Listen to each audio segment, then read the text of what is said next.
in a heated market, maybe there's fear of missing out. And you have a wife that runs on emotion and a husband that runs on logic. Emotion versus logic in the decision making. That can be quite challenging. What would be an example in those two instances? Somebody can become clouded by the presentation of the home. People go in and they think, this is perfect because of this and it's perfect because of that. I understand that, but we have to take a step back. We're not just making a decision for today, but for tomorrow. If you're thinking about buying or selling a home and you feel overwhelmed, it's probably not just the money. It's the pressure, family opinions, partner misalignment, fear of regret, that quiet feeling that you're behind. Sometimes the house isn't the hard part. The hard part is what you're trying to prove. This is a conversation with real estate broker Angelo D'Amico about how to make a calm decision when the noise is loud, how to protect your relationships while you decide, and how to lead yourself through one of the biggest choices you'll ever make. Being a real estate broker, there is a lot of stress when it comes to buying and selling a home. I know I've gone through that experience, in particular with you. I know what my answer to this question would be, but for you, what are, in that stressful period of buying and selling for a lot of the clients you work with, what are they really wrestling with underneath? Wow, it's a great question, Dwayne. And we have to consider each individual is different and how each individual interprets, that pressure, that stress of taking those next steps can be dramatically different. And, as you know, I mean, the real estate market, no different than our economy. It's one day it's this, one day it's that. And in a heated market, maybe there's fear of missing out and fear of losing on opportunity. And that then puts that person in such an emotional driven state to make a decision that they may regret, months later. It's not only that, we have to look at emotion versus logic in the decision making. And you have a wife that runs on emotion and a husband that runs on logic. When we get to that point of decision, it can be quite challenging. So, to answer that question, it's difficult because each situation can be distinctly different. And it's up to me to be able to kind of see who I'm working with and how can we kind of hold that person's hand and lead them to what they believe what success is, but in a very comfort and protective way. If I look at, okay, what's my responsibilities to my client? Well, I would say number one, protection and financial responsibility. And, protection to Dwayne might be a lot different than protection to Michael. And the transaction might be completely different because, hey, Dwayne's personality is this and Michael's personality is that. Dwayne, already has so much equity built in his home that he's very financially secure, where Michael just got a new job. And there's so much uncertainty tied to his job within today's economy. So there's a lot of factors we do have to bring into play and consideration in the home buying process. So not a direct answer, but hopefully it covers something that people can understand and appreciate. You mentioned earlier the difference with partners in some situations where one may have a logical approach to buying or selling and the other one may be an emotional approach. What would be an example in those two instances? Okay, well, so emotional. Somebody can become clouded by the presentation of the home in terms of price, staging, cleanliness, and the numbers really just don't line up to what that could be a great investment. So they hit, and there could be multiple people looking at that home at the same time. So let's just put a scenario together. A house lists for, I just say $1 million. And it's odd to see $1 million come up, for a price tag on a home, and people go in and they think, oh my God, this is beautiful. This is gorgeous. Checks off all our boxes. Might be a little further away from our kids' school. But the data doesn't really support that number. And, it's kind of inflated. And people get lost in the idea of, okay, low inventory. Well, nothing might else come up, so let's just pull the trigger. And they don't really look at things. We could send them data and say, listen, the average sale price in this area could be 900. They're $100,000 over where they should be. Yeah, but there's other people looking at it, and I haven't seen anything like this. And this is perfect because of this, and it's perfect because of that. I understand that, but we have to take a step back. We're not just making a decision for today, but for tomorrow. Whether that is 2, 3, 5, 10 years, does it still make sense? And are we able to help pull data to show it's a wise investment? Where that logical driven thought process, they might say, I want to see the data. I want to see the stats. Let's take a step back.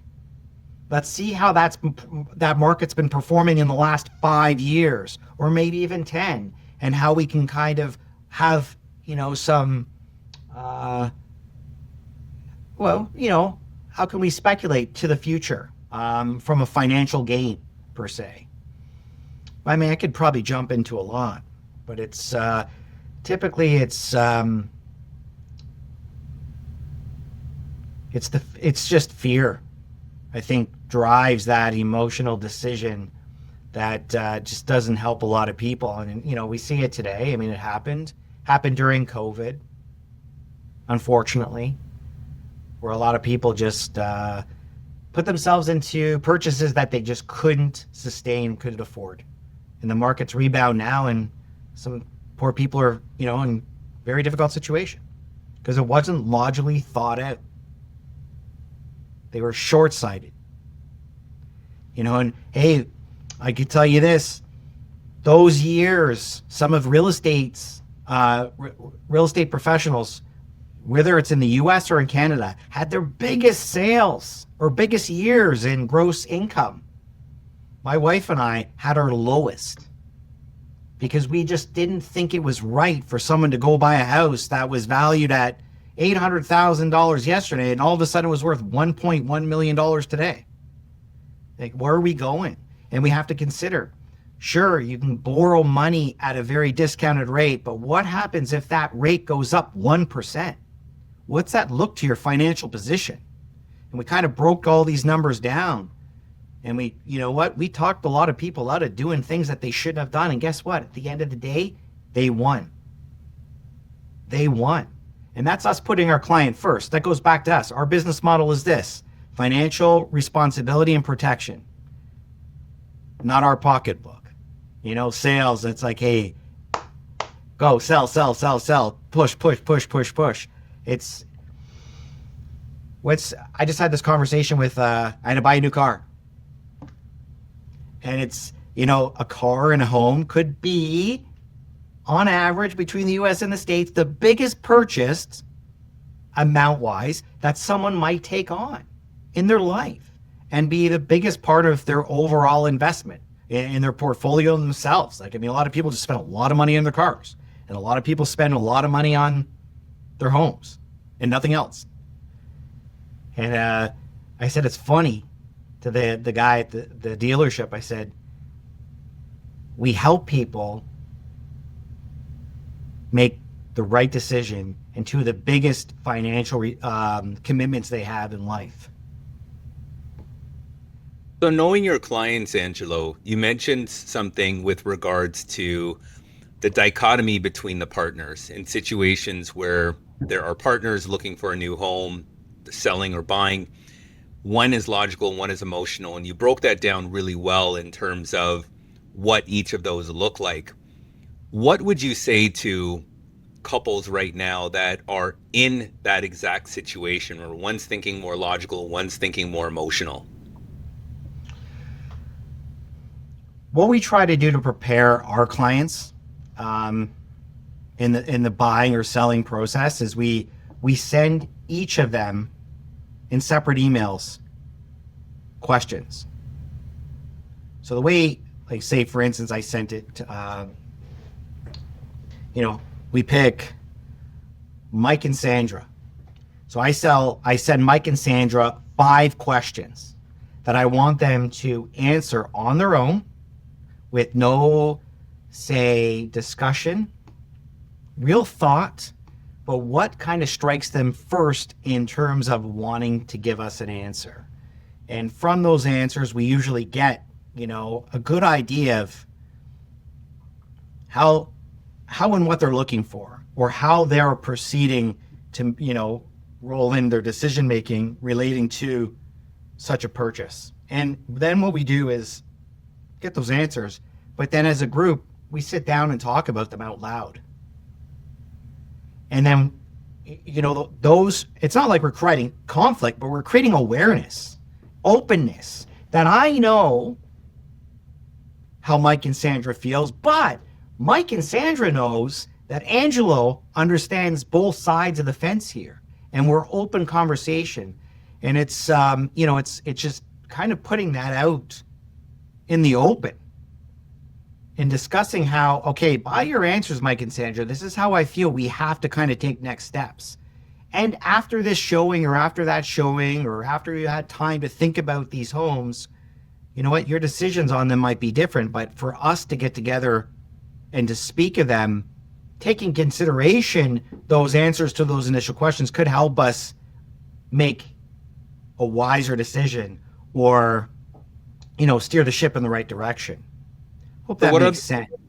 Yeah, I'm curious. What are those questions that you're sending to them? Are they the same questions? Are they different? What are you asking? Well, yeah, they'll be the same.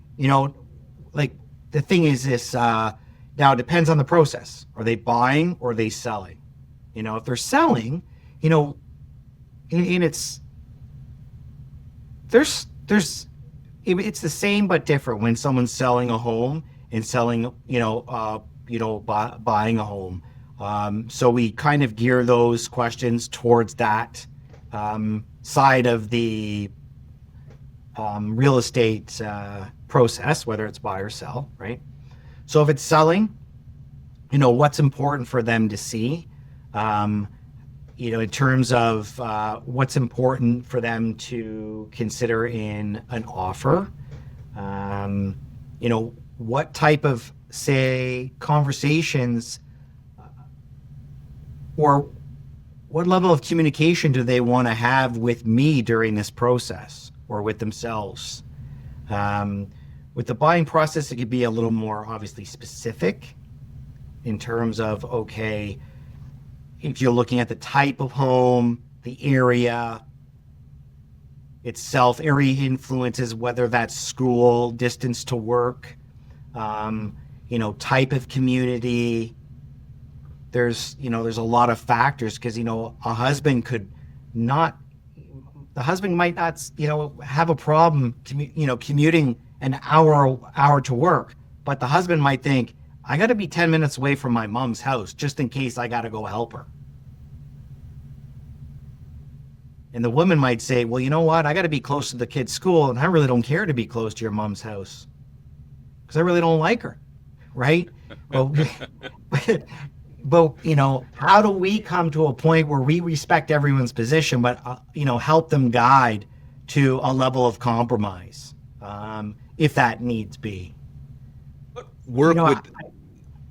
I was going to ask, what work would the couple have to do prior to meeting you? Like, is there anything you think that they need to prepare for before even speaking to a real estate agent?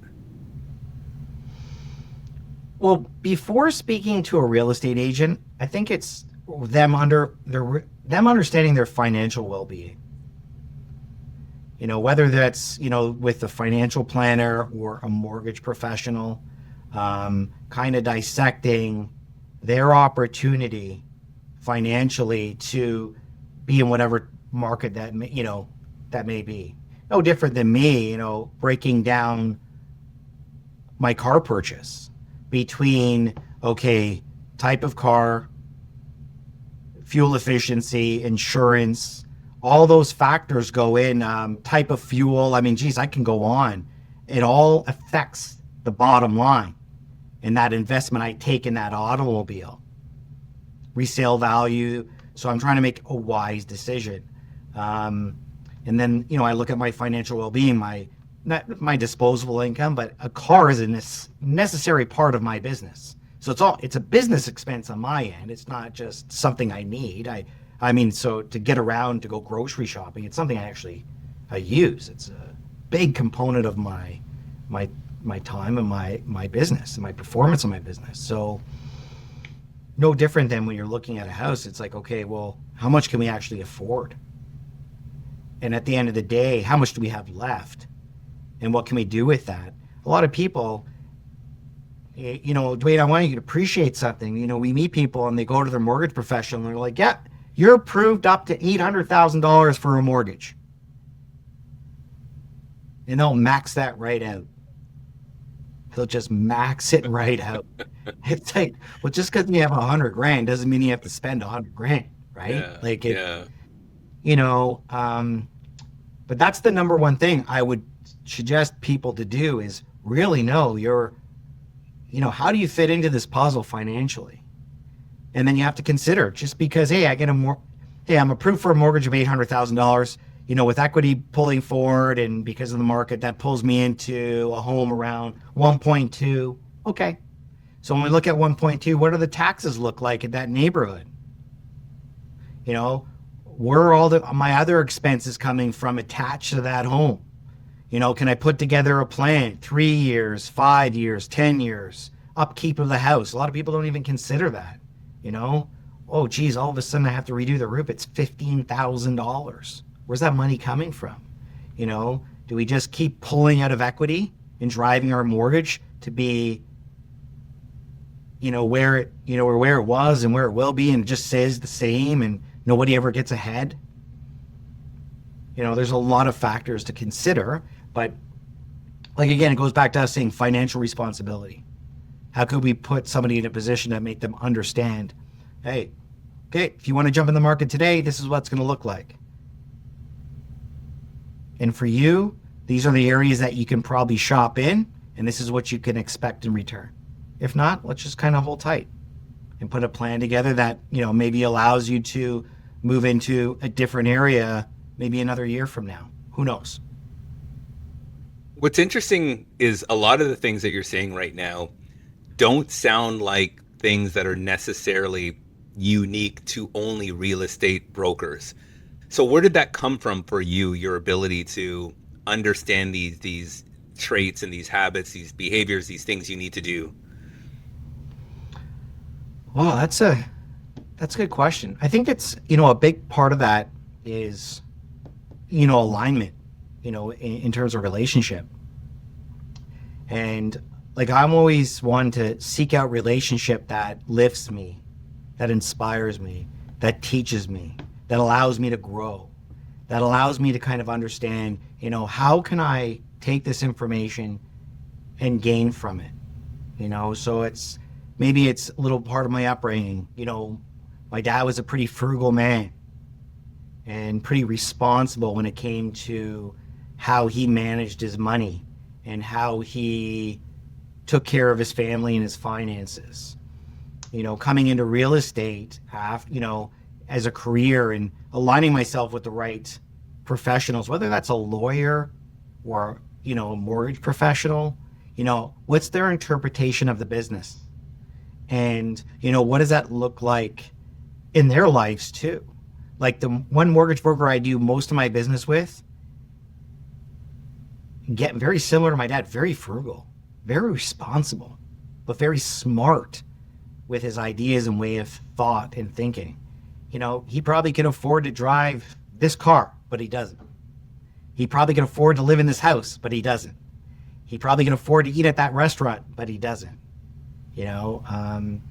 I know today there's a lot of external pressures to spend money or to give the impression of being somebody. I get it, especially in my business.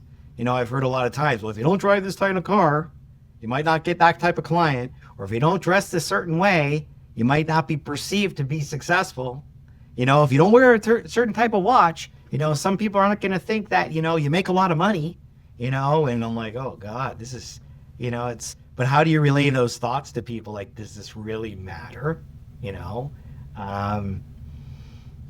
So it's, I think, Dwayne, it's alignment. It's me understanding what's important, those core values.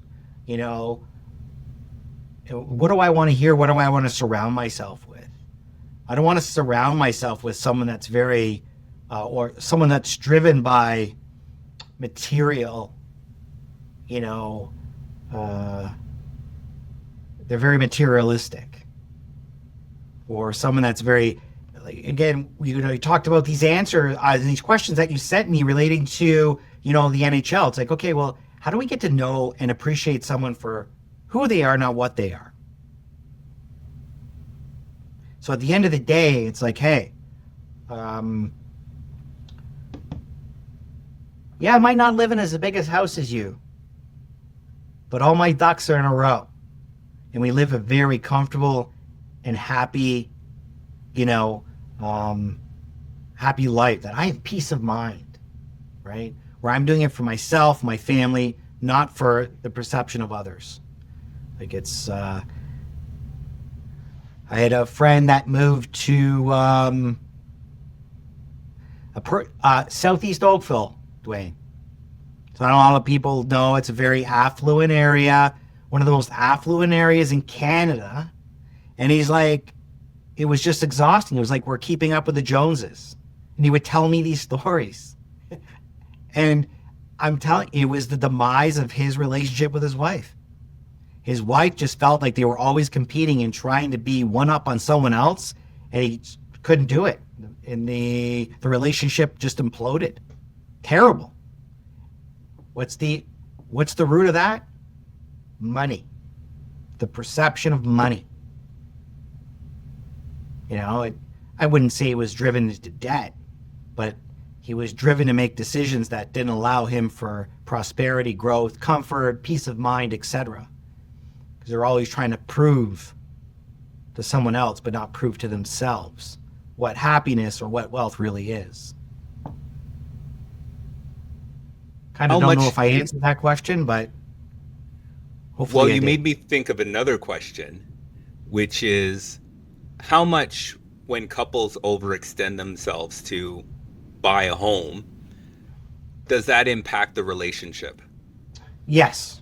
And I mean, no different than the couple that I just talked about. We helped them buy that home in a few years later. Sure, they made money, but it just changed their lives. Where, they weren't in line. They were. I mean, they spent years together prior to that move to that area. But the social, I guess, pressure that area had on his wife versus him changed tremendously. Now, that wasn't them overextending themselves at the point of purchase, though. So let's take a step back and look at another scenario where I know, hey, Mike and Sandra can only afford $1 million, but they're going to push it. And I know they could get financial, say, approval for $1 million too. And Mike just kind of hums and haws, but then decides with his wife, okay, we're going to go for the $1.2 million home. They get in the home, it's all good. And then all of a sudden bills start coming in, utility bills. And it's like, holy Mary, mother of God, our utility bills are an extra $300 a month. And like, think about that. $300 after tax, depending on how much money's coming in every month, that does add up over time. And then you have to look at the overall, okay, oh geez, we have an extra 2 bedrooms. Sandra wanted to go buy some furniture in those extra 2 bedrooms, and she has some pretty good taste. And then all of a sudden, like, oh, okay, yeah. And we're going to, and, oh, we got to get a new couch, and we got to do this, and, oh, we got to paint this room. So you got a lot of, those little things that add to not just the bottom line, but add to the overall commitment, the financial commitment you have to take with a bigger purchase. What are the biggest stressors in a lot of people's lives? Money. And especially if he's the only breadwinner, right? But we've seen it happen. I hope that answers that question clearly for you.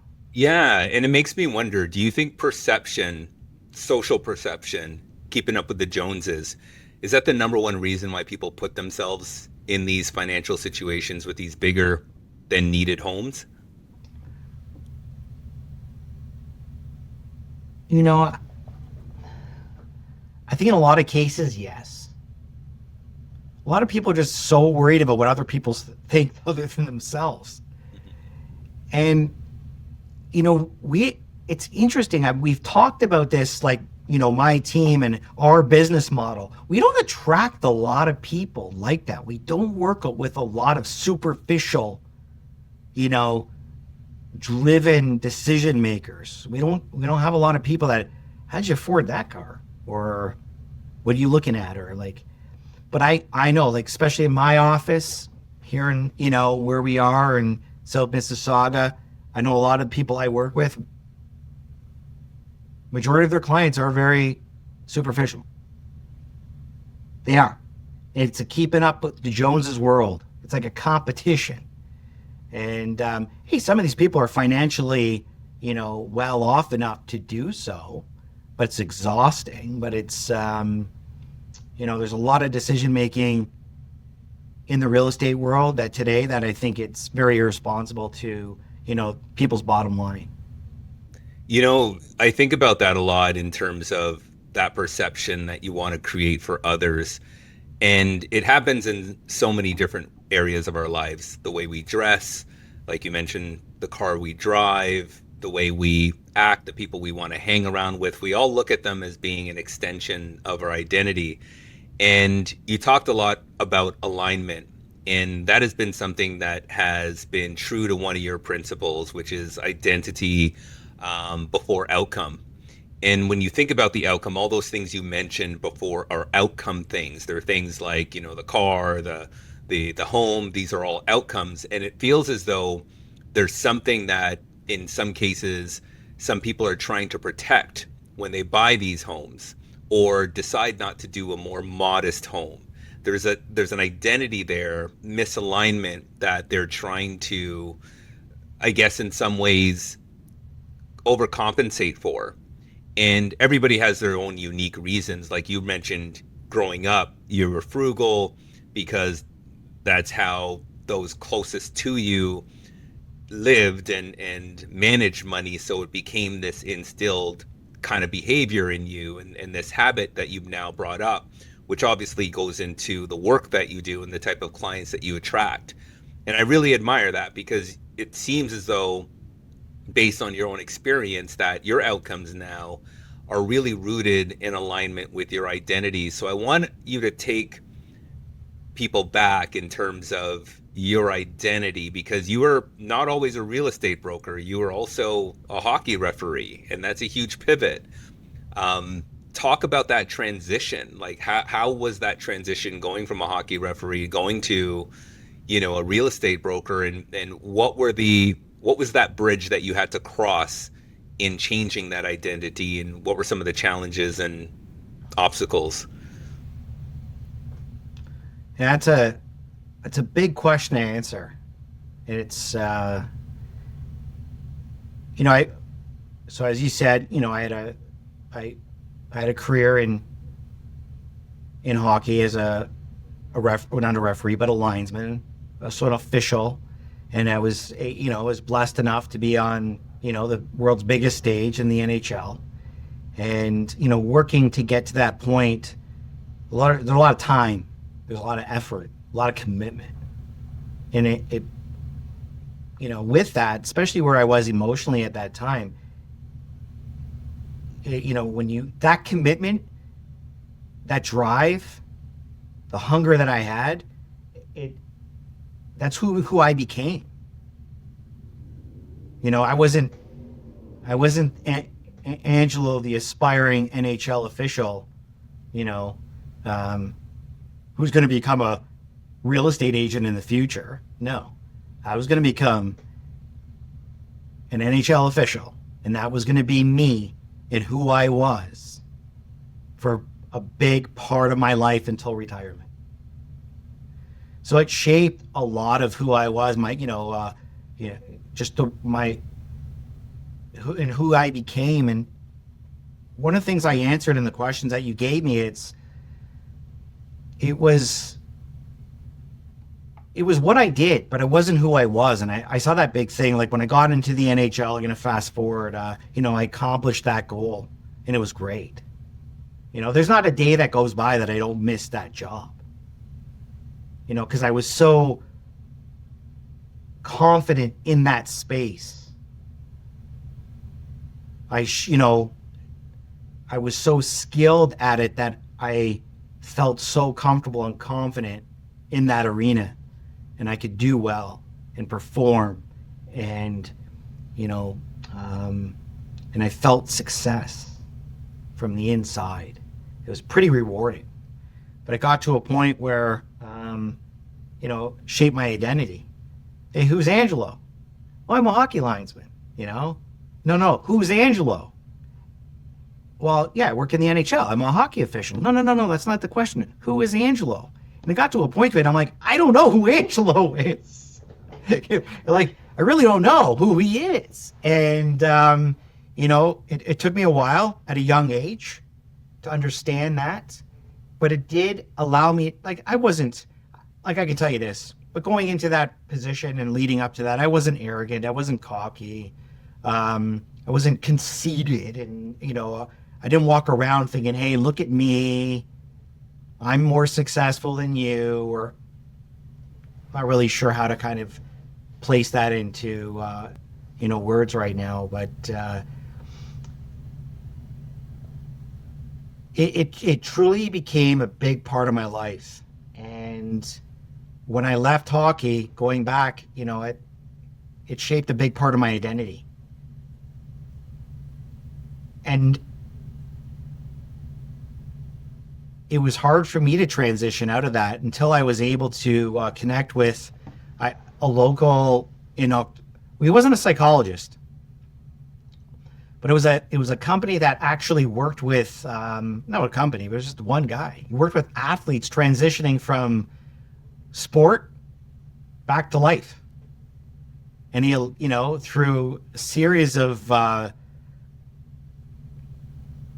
sessions with him, I began to understand who I am and who I want to aspire to be. And from that process, I learned that, the life in hockey just wasn't for me. And it was difficult to accept and difficult to believe. And it still is, because I still miss it, like I alluded to. But, the transition from that to where I am today, I still find challenging. Let's just say almost 25 years later, I shouldn't. Because I don't feel I reached the success in real estate as I did in hockey. And I put that pressure on myself still to this date. I guess when you're, at a professional level in sport, maybe there's something in you that's very competitive. I'm not very competitive in how I am with people. I'm just competitive in myself. I think that the person I battle with the most is myself. And that's not an easy thing. I'm sure a lot of people maybe can answer the same, say the same thing I am. But what I felt is there was too much identity attached to Angelo to hockey. And still to this day, it's, when I tell people what I did, they're more interested in what I did than what I do now. And they're more interested in what I did than who I am today. And I get it. We all think it's cool. But I want someone to, I don't know if I'm veering off on my answer, but I like Dwayne to like me for who I am, not what I am. How does that make you feel if I like you for what you did more so than who you are now? It's tough, man. Because I look at relationship today and I look at the value of it. And I value relationship. I really do. I value respect. And I value appreciation of character. I like to get to know somebody for really who they are and how they touch, move, and inspire me. And maybe through my trials, tribulations, and my success in the NHL, that could touch, move, and inspire Dwayne to some level. But if that's the case, we could probably figure that out during the conversation. But if that's it, he's really liking me for who I am, not what I was, right? If I can really touch, move, and inspire him. If I just touch, move, and inspire him just because I was a hockey official, it's pretty shallow on,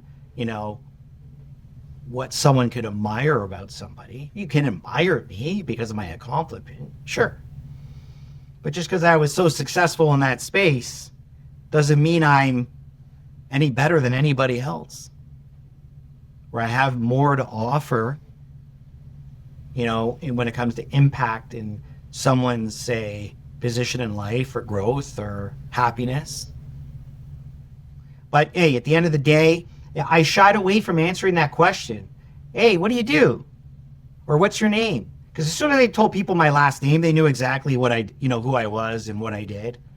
So I would shy away from it just to see how I can kind of dance in conversation and build, say, rapport or conversation without being rooted by something that I know it would take things to another level. When I think of somebody, I think of somebody holistically. I think of who they are based on where they've been, where they're going, and who they are now. So why does it make you feel the way it does when people identify you in your past versus what you're doing now? I think I care too much what other people think. I really do. And this matters to me. You want to feel connection. You want to feel appreciated. And that's one thing I still try to, build in my life is that maybe independence of, hey, am I really happy with who I am? Does it really matter that someone else has to validate certain aspects of my life, whether it's past or present? Maybe I should just appreciate and just accept that, it's okay that if Dwayne just loves the fact that I was an NHL official and that creates connection, then that's good. Maybe that's a blessing. So just accept it, because we're all different. We're all fueled by something different. It's just me and maybe in my own head how I kind of push people away because of that. I have a business coach, which kind of acts like my own little psychologist. It's amazing the similarities we have in life and our connection. And he told me the other day, it's like, just, be in relationship, be present with that person. If that's what they want to talk about, let them talk about that. Let them ask you questions about hockey. Answer them with openness and love, and give that back to them. It's because it's not about you, it's about them. And a lot of these things, like Dwayne, hey, I made it about myself. I didn't make it about that other person. Hey, I get starstruck still with a lot of people. I got a friend that's a lawyer, and he's going back to school to get his do the bar exam in New York, and he's aspiring to be. And I just get floored by that stuff, and I just want to ask him all those things because I'm so impressed upon that. And sometimes I think I'm like, geez, it takes away from my relationship with him because I'm more worried about what he's doing and where he's going. But I find that success to be so incredible. So I probably do it to other people too. But I have to learn it's okay, I reviewed my answers to the questions that you sent me, and it's amazing. I could say how different I looked at these answers, or I read my answers and interpret them what was it, just a few weeks ago. What's been the biggest change you just noticed? Well, it's just, hey, I'm here for you, And that's, I got to look at that in so many ways, just like my job. I'm here for them, to sit and listen to them. And when the big decision comes, I hope I can help them make the right choice. But I'm not here to tell people. I'm here to listen. I'm here to create strategy. I'm here to create, collaboration and work with them to the best outcome. No different than my relationship with you. If you need me for something, let's work together to come up with that solution, that answer. Or, I just asked Wayne, you just want me to tell you? This is my thought. This is my opinion of how you should proceed. Or we figure it out together and go. Am I telling somebody, or am I asking somebody the appropriate direction they need to take? But I think my biggest growth from the time or the biggest change that I could see in my growth since I've answered these questions for you, and since you knocked on my door to be a part of this podcast, was, hey, it's not about me, man. It's not all about me. How can I have impact in this world? Well, it's a great realization. I know you've impacted me. Full disclosure, you've been my agent for several transactions, and you have this principle that you mentioned, which is relationships over transactions. And I've seen that. And I will tell you this, any man that brings me 2 tomahawk steak cuts, that person is forever in my good books. But it just speaks to you in your whole understanding and essence of relationships over transactions. What does that mean to you as an individual as you've progressed in your career?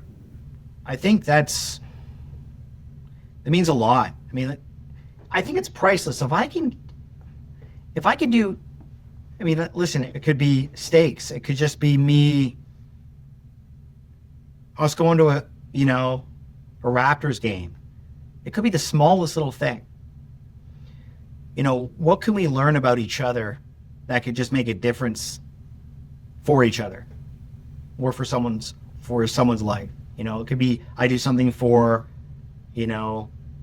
one of your family members. Just through discussion, you shared something with me and I remember that. How many people just try to do something special for someone else just because? Or how many people try to do something special for someone because of gratitude, because of thanks of them choosing them to play a big role in a part of their life? But what can we do? How can we step back and just look at our relationship base and just be genuine in our approach, but make a difference for them? And, put a smile on their face. Let them know that they're thought of. Let them know that they're listened to. Let them know that they're remembered, or, whatever it may be. And this is something that, I learned early in age with my dad. He was so giving. Not to everybody. He saw through phony character, right? And he taught me how to look out for that, But the people that he loved, he showed them in so many different ways.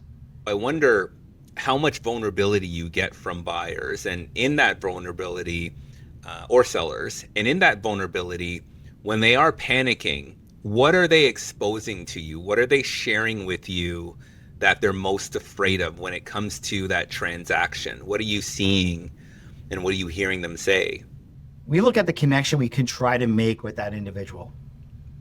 And it's important that they become comfortable enough to be vulnerable with us, to express their fears, their concerns, and put them in a situation where they can actually talk to us about that. And it's not easy all the time. A lot of people are very guarded, and a lot of people have a very difficult time being vulnerable, especially attached to a transaction of this stature. We deal with a lot of clients that just want to they try to give the impression that they have it all together. And they're telling us what to do. And I'm like, okay, sorry, go ahead.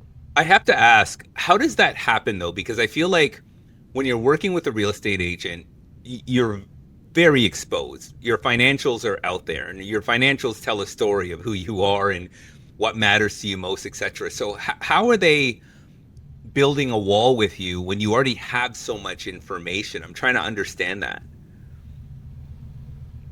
I think well, you're right. So will we know everything about them? We try to find this out. So we ask them, we want you to connect with this mortgage professional or your own mortgage professional, financial planner, to say, lay out a roadmap of how you see yourself fitting into this transaction.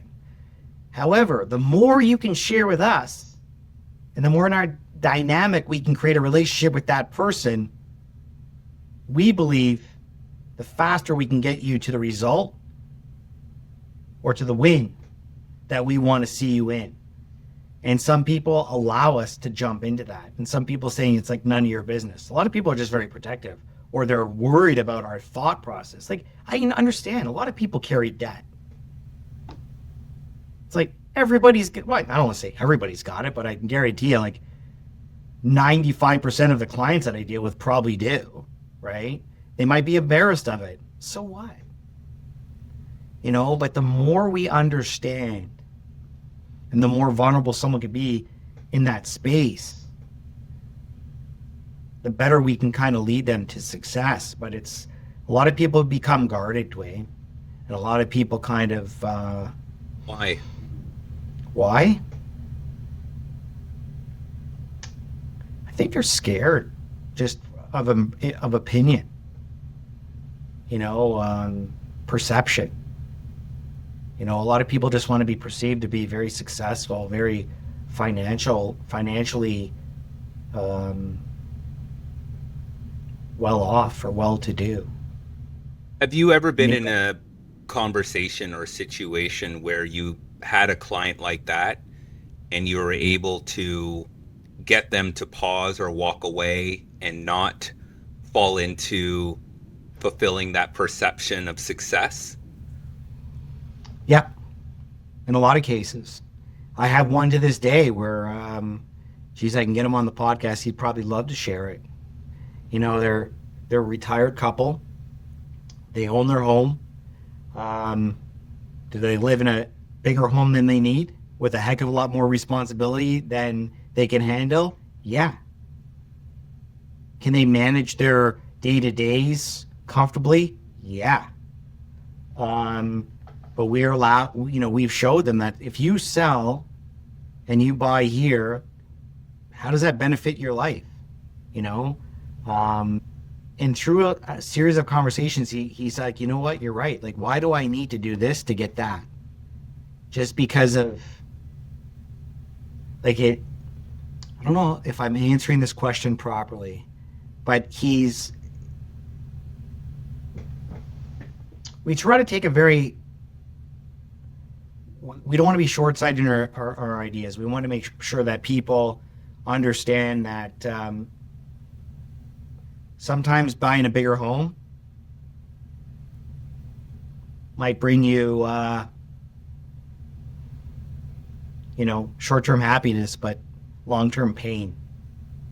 A lot of people just don't need these homes that they live in, but they want to because of what that showcases for their friends.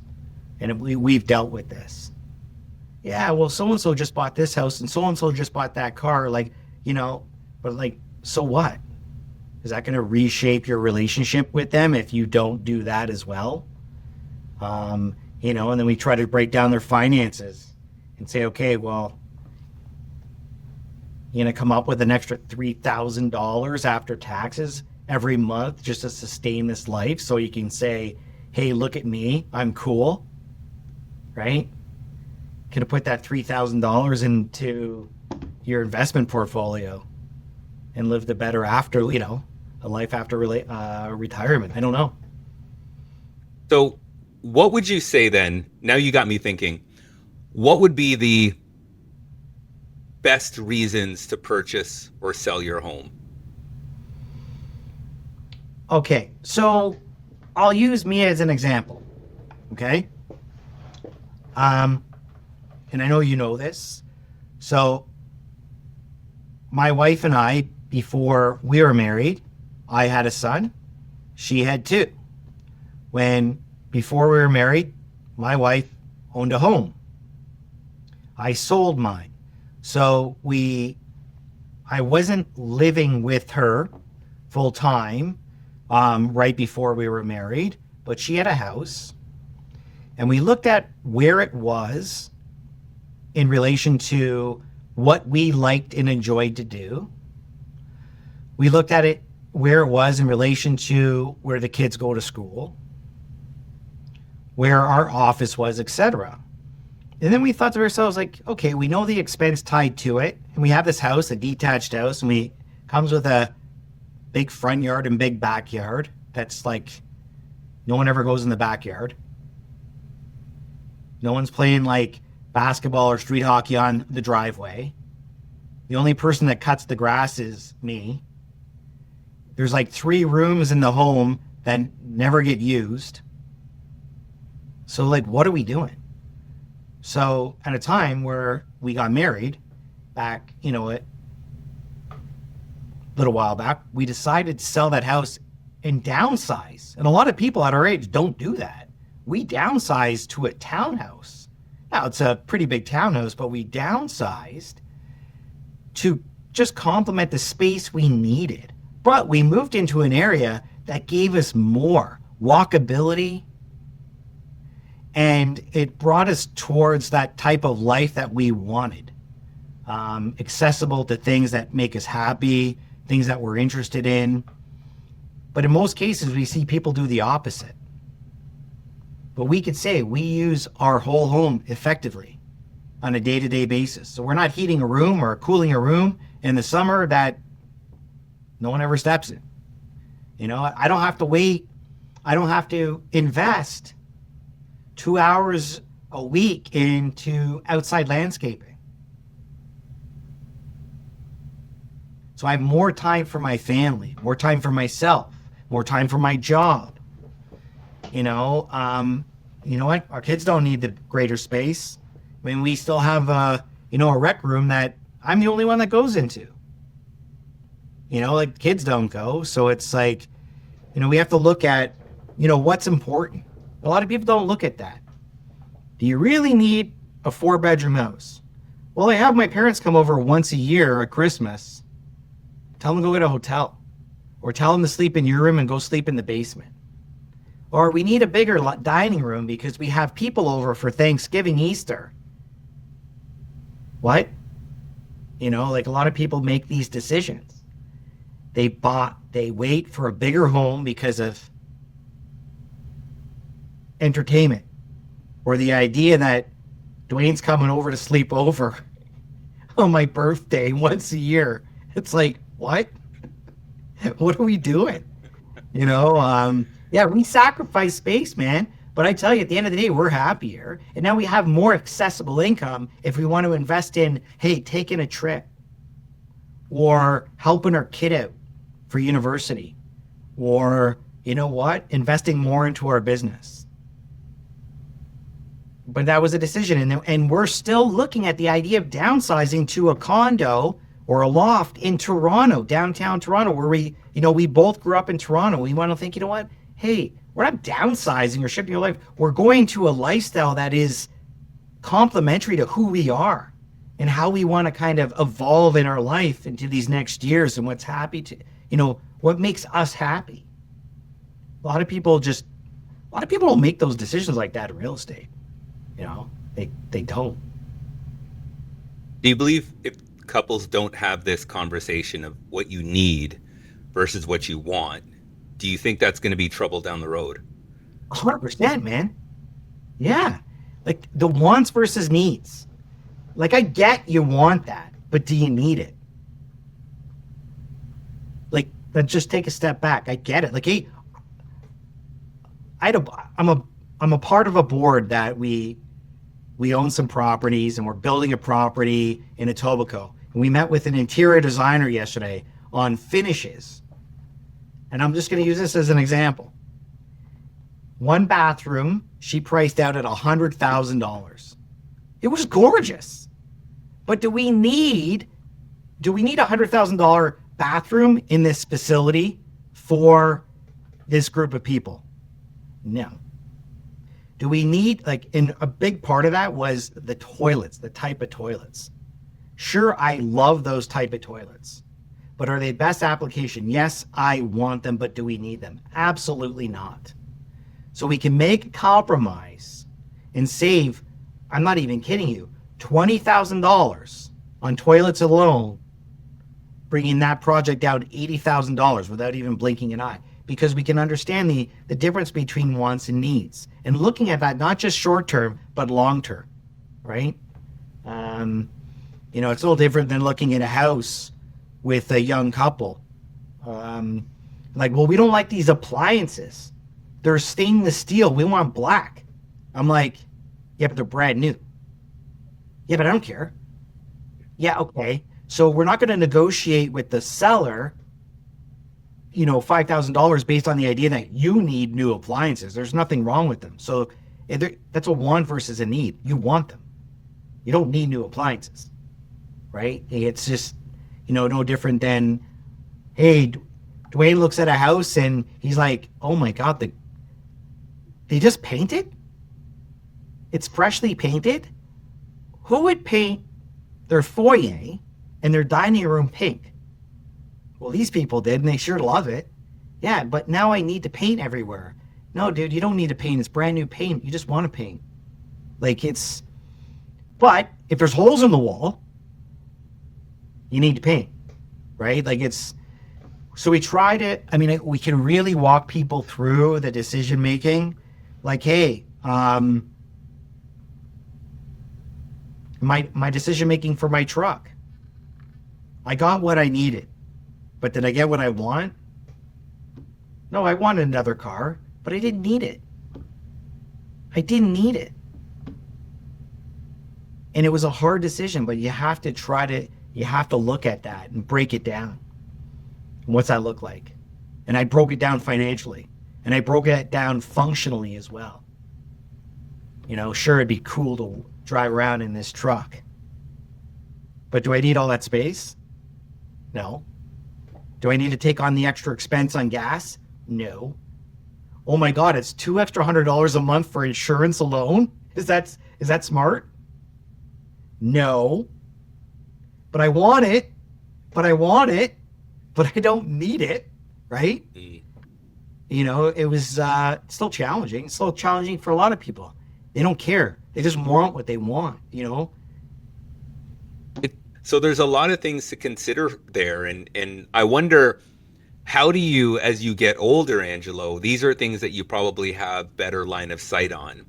What do you say to the young buyers and sellers who are still in that hope, that fantasy phase where their rise in their role, their rise in their career, their rise in society almost is correlated with the objects that they're purchasing as well? How do you help them be able to manage that in a responsible way? What would you suggest? Well, I guess it's, I just had a conversation like this with my son, my oldest, 25. We're 26 this year. And we're trying to kind of lay down series of questions that would help me understand what would bring him happiness. He's very successful at his job, but I don't think he seems that he's aspiring enough. Not aspiring. No, he doesn't see that growth because he's attaching a lot of his success or his wealth to money. So if I can answer it in that perspective, is well, does money or financial success define wealth? Just because I make $200,000 or, does that mean I'm successful? Or if I have the ability to purchase a home and live comfortably, that's 1.5 billion. Does that make me successful? Does that make Is that what's driving my happiness? So I look at a lot of young people and I'm like, okay, let's kind of break down your life. Like, what's important? What's important to you today? When it comes to you as a couple, do you want to have children? What's that life like, or what's it look like once you have children? How close or how often do you want to be a part of your family's life? And what do you want to do as, with your immediate family or your extended family? What's that like? What's that look like on a yearly basis? So you try to really break down, what is it that drives that person? What makes them happy? What are they looking for? But this is not an easy question for me to answer. Really isn't. But I think we have to look at it. Just comes down to the interpretation of that person. Like, I finally come to a point in my life, I'll be 52, that I find happiness in things that I never thought I'd find happiness before. I live maybe people don't think I do, but I live a pretty simple life. And I find happiness more in just spending time with my wife and my dogs than anything. And I appreciate what I have. And I'm not kind of chasing and searching for something that's going to make me feel happy, And you said something and it struck me, like, I had to call a furniture repair guy the other day that I know very well. And I was asking about my couch to come fix. And I just want you to understand this. And I want everybody listening to understand this. Like, furniture is not cheap. Like, it's not cheap. You can buy cheap furniture. You can. But if you want to buy furniture that's going to last 5 to 10 years, it's not cheap. So we bought good furniture when we purchased our place. And I have a couch that unfortunately needs to be fixed again, and he could do that. But he shared a story about a furniture company. The average price for a couch from this company is $90,000. And this store doesn't have any left. Like, people order them and they wait months for them. So yes, somebody has the means to spend $90,000 on a couch. I get it. They're financially in a position to say, hey, I can write a check, put it on my credit card, I could throw my ATM in the machine, and I could buy that couch for 90 grand. No problem. I won't even miss the money. But why? Right? Does it really make a difference? Like you said, if you go into that person's house and see their couch, are you going to know it's 90,000?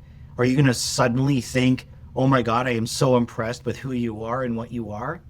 Or are they living a different life once they got that couch? All of a sudden, do they become superhuman? And all of a sudden, they're super loving human beings? Oh my God, Dwayne, my relationship with you is going to be like to the next level and beyond now because I got this new $90,000 couch. Oh my God, Dwayne, I just bought a Ferrari. My relationship with you is going to skyrocket to something that we both dreamed it ever could or ever would be. Do these things really change us? And that's just trying to tell these young kids, like, what are we worried about? Or what are we placing value on? And what does that look like? It's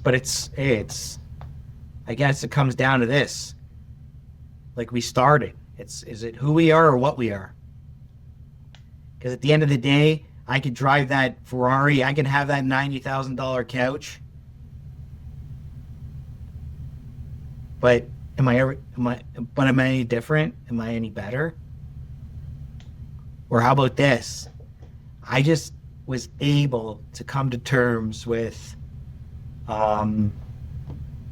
what I truly believe success is. And success is friendship, it's time, it's presence, it's love. And I'm going to invest all that into my relationship and time with Dwayne. Let's see what that brings. What's the dividends on that? Said. You know, that means Also, anything. you know, means a lot. Angelo, this is the point of the conversation where you read the letter to your former self. So what would you have said to younger Angelo, knowing what you know now? All right, so I played around with this, changed it a couple times. At first I didn't, but this is me being vulnerable. I might even cry. But I can do my best here, all right? Okay, here we go. Letter to my former self. You don't know this yet, but things you're afraid of losing is not who you are, it's just what you do. I know you're gripping tightly to certainty, to approval, to be needed. You think if you let go, everything will fall apart, but it won't. What will fall away are the parts of your life that were never meant to last. You're about to learn that silence can be louder than success, and that starting over isn't weakness, it's courage in its purest form. So trust this, your worth was never tied to performance, to titles or applause. It lives in how you show up when no one's watching, for your family, your faith, and your values. Be patient. The pause you are resisting will become the foundation you stand on. And one day, you'll be grateful that life changed you because it finally led you back to yourself. That's what it is. It's incredible. Angelo, thank you so much. Thank you for your words. Thank you for your stories specifically, and for being vulnerable. This was a really good conversation, and I appreciate you. Well, I appreciate the opportunity that you've given me to share, and I thank you for thinking of me and allowing me to come into this space with you and share this time together. I think it's the coolest thing ever. And I gotta say, man, when I got that email from you, it really put a smile on my face. I was like, wow, I feel like I do. I felt like a win, man. I really did. It felt like a big win. And I gotta tell you, man, you put a smile on my face today. I love you. Thank you. And you know what? God bless. God bless, man. All right. Thank you too, my friend. Love you. Thanks.